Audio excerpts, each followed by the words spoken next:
આ શું છે 45 છે વચ્ચે ઘણી બધી સંખ્યાઓ હશે કે નહીં સોરી 45 છે પ્રશ્ન શું છે આ બધા પદનો સરવાળો આ બધા પદ છે એનો તમે સરવાળો કરો તો એ સરવાળો 500 થાય છે તો પદની સંખ્યા કેટલી હશે ભાઈ કરશું અને શાંતિથી મને તમે એમ કહો આ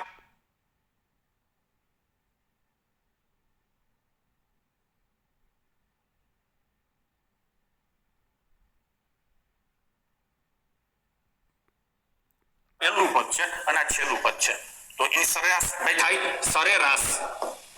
આઈ જવા દે આપણે એમને લઈએ માની લો કે 1 3 અને 5 છે આ ત્રણ પદ છે પહેલા આપણે સમજી લઈએ 1 3 અને 5 છે કે નહીં આનો તમારે સરવાળો શોધવો હોય તમે કેવી રીતે કરો એક તો બધાનો સરવાળો કરો એટલે થાય અહીંયા આ બધાનો સરવાળો કરશો તો બેવડા ચોવડા વળી જશો એટલે ઈ ધંધી નો કરાય તો બીજું શું થાય તો કે આની સરેરાશ લ્યો આની સરેરાશ કેટલી આવે વચ્ચેનું પદ તો વચ્ચેનું પદ કેટલું આવે 3 અને એવા પદ કેટલા છે 3 જેટલી સંખ્યા અને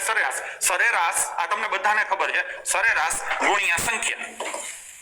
બરાબર સરવાળો આખા ગામને ખબર છે કે નહીં તો અહીંયા હું કોઈ પણ જાતની સમાંતર શ્રેણીના સૂત્રો વાપર્યા વિના તમને સીધે સીધું શીખવાડવા જઈ રહ્યો છું પહેલું પદ શું છે 5 અને છેલ્લું પદ શું છે 45 તો સરેરાશ એ બેના સરવાળાથી અડધી હોય પહેલા અને છેલ્લાને સરવાળો ભેગા કરી અને અડધા કરી નાખો એટલે વચ્ચેનો મળી જાય પહેલા અને છેલ્લાને સરવાળો કરી અને અડધા કરો એટલે વચ્ચેનો મળી જાય પહેલો 5 છે છેલ્લો 45 એનો સરવાળો કેટલો થાય 50 એના અડધા કેટલા થાય 25 બસ થઈ ગયું સંખ્યા કેટલી છે x શોધવાની છે ને અને કુલ સરવાળો કેટલો આવ્યો છે 500 લો થઈ ગયું તો x બરાબર 500 ભાગ્યા 25 એટલે જવાબ આવશે 20 તો અહીંયા સીધે સીધો જવાબ આવશે તમારો 20